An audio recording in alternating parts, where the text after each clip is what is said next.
Hello, this is Vanessa. Today's video shows the outcome of some Chilean guava propagation that I did, and this is the Chilean guava that I got from Alex from the YouTube channel The Garden is My Happy Place.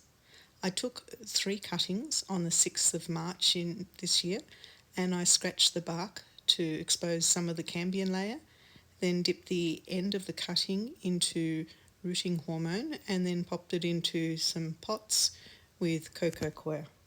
The leaves started growing quite nicely, so by May I decided to see if the largest of the cuttings had roots, and it didn't. So I left the remaining 2 cuttings alone for a few more months. On 10th of August I decided to check for roots again. This cutting had tiny roots, so I quickly potted it up into a new pot with potting mix, and this cutting seemed to have a callus on the end of the wood.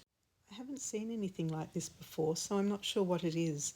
The mother plant looks very healthy and the seedling's doing okay too. Google says that growths like this are called galls and they can come from insects or maybe an infection from the potting mix. I'm not sure what it is, so I keep an eye on it and I won't let it out of the pot until I know it's a healthy plant. Here are the 2 new plants all potted up, and I'm keeping them outside the house under the covered veranda. I'm really pleased with the success rate of these cuttings, so I'm going to take cuttings at a 1-month interval for the next few months to determine the best time of year to take the cuttings.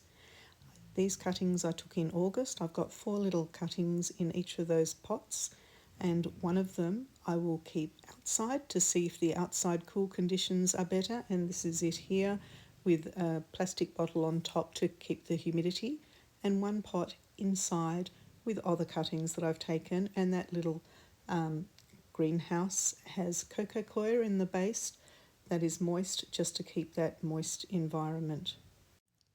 The lessons I learned from this activity is that it's possible to propagate Chilean guava by cuttings taken at the beginning of autumn.